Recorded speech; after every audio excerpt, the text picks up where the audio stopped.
Assalamualaikum warahmatullahi wabarakatuh. Perkenalkan, nama saya Nurul Aini Fadilah, dan pada kesempatan kali ini saya akan menyampaikan kesimpulan tentang makalah saya, yaitu mengenai aborsi.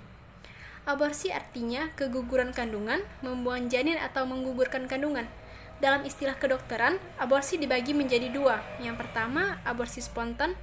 Aborsi spontan ini terjadi karena kecelakaan atau penyakit atau sebab hal lainnya. Yang kedua, aborsi yang disengaja.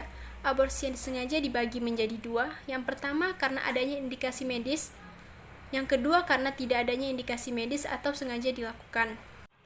Allah Subhanahu wa Ta'ala berfirman dalam Quran Surah Al-Isra ayat 31 yang berbunyi, A'udzu billahi minasyaitonir rajim. Bismillahirrahmanirrahim. Wala taqtulu awladakum khamsyata imlaq. Nahnu narzuquhum wa iyyakum. Inna qatlahum kana hit'an kabira. Yang artinya, janganlah kamu membunuh anak-anak kamu karena takut akan kemiskinan.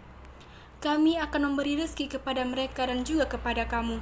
Sesungguhnya membunuh mereka adalah perbuatan dosa besar. Lalu, bagaimana pendapat para ulama mengenai hukum aborsi ini? Ada perbedaan pendapat dari berbagai ulama mengenai hukum aborsi. Yang pertama, aborsi sebelum ditiupkannya ruh.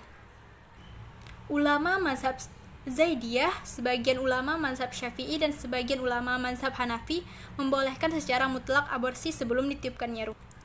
Pendapat yang kedua yaitu dibolehkan apabila ada uzur dan makruh hukumnya apabila tidak ada uzur.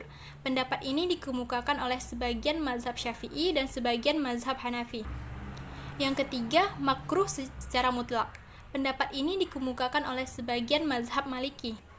Pendapat yang keempat yaitu haram melakukan aborsi meskipun belum ditiupkannya ruh. Pendapat ini dikemukakan oleh sebagian mazhab Maliki dan sebagian mazhab Zahiri. Yang kedua, aborsi yang dilakukan setelah ditiupkannya ruh. Jumhur ulama sepakat bahwa hukum aborsi setelah ditiupkannya ruh adalah haram. Adapun sanksi bagi pelaku aborsi yaitu hukum kafarat, yaitu memerdekakan budak jika tidak sanggup puasa 2 bulan berturut-turut, dan jika masih tidak sanggup yaitu memberi makan fakir miskin sebanyak 60 orang. Yang ketiga, aborsi karena darurat.